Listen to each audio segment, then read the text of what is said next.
ini saya lagi ada di TBM Sehati, daerah Gunung Puntang, Kabupaten Bandung. Nah, ini nih saya pengen dari sebanyak ini ada satu buku yang belum ditaruh di sini karena masih bungkus. Ini tulisannya Mang Yayat, ada juga yang antologi beberapa. Dari sebanyak ini hanya 3 buku yang pakai ISBN. Nah, saya pengen tanya nih buku yang pertama nih.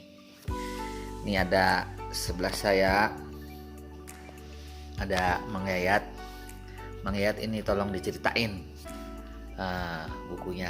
Dari awal mula bukunya, bikin berapa eksemplar, terus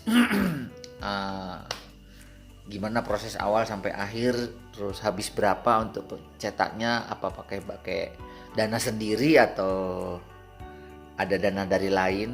Coba ceritain Mang Yayat. Baik, ya ini buat teman-teman ya, ini sekedar menginformasikan gambaran saja. Jadi kalau dari sekian banyak buku itu memang yang pakai ISBN itu cuma ada 3, itu pun antologi sama yang dibuat pertama gitu kan. Kalau yang lain-lainnya itu nggak pakai ISBN. Kenapa? Karena ini ingin membuktikan bahwa untuk membuat buku itu tidak mesti harus ada ISBN.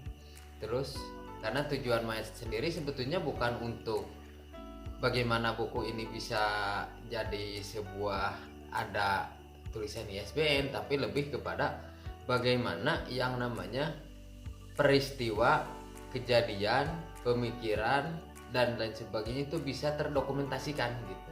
Sehingga apapun yang bisa ditulis ya dituliskan, apapun yang bisa dibukukan ya kita bukukan gitu. Sehingga dalam buku pertama, bahkan ini yang judulnya Gerilya Literasi, ini kita cetak dulu itu 200 eksemplar waktu launching di Rumah Dunia di Serang, Banten gitu. Nah, pada waktu itu buku-buku tersebut dibagikan, bahkan kalau bisa dibilang buku tersebut nyampe ke Amerika, nyampe ke Jerman, sama nyampe ke Malaysia gitu. Nah, buku-buku itu, dan itu merupakan salah satu bukan kebanggaan tapi lebih kepada sebuah harapan itu, bahwa buku yang memang tulisan sederhana awalnya memang dipaksa selama 1 minggu ini harus beres dalam penulisan, dan itu dipaksa sama Mas Golagong.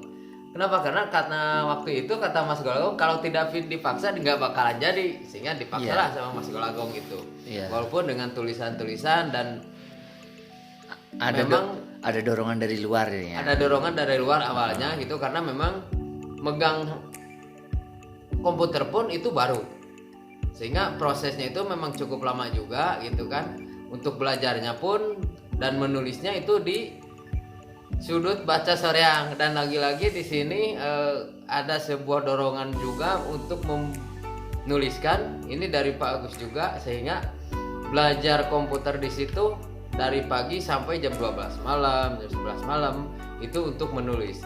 Nah, untuk membuat 1 halaman saja di situ kadang-kadang lebih dari 1 jam. Itu untuk menulis 1 halaman, bahkan bukan 1 halaman sih, lebih kepada paragraf gitu kan. 1 paragraf saja itu berada di depan komputernya itu lama gitu. Iya.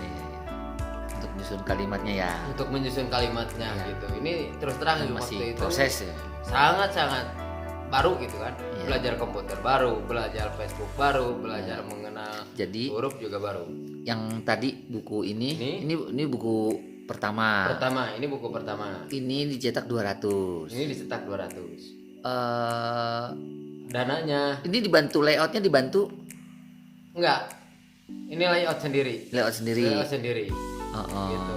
Pokoknya kasih naskah ini ke percetakan, bikin 200. Nah, terus habis budget berapa dan biaya dari mana waktu itu?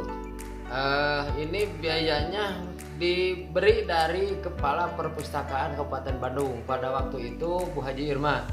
Nah, ini tulisan Mayat ini diberikan ke Bu Haji Irma. Nah, dari Bu Haji Irma disuruhlah ada salah satu relawan namanya Pak Jam-Jam. Nah, Pak Jam-Jam inilah yang mencoba untuk mengedit gitu pada awalnya gitu. Nah, sehingga buku tersebut dicetaklah sama beliau gitu.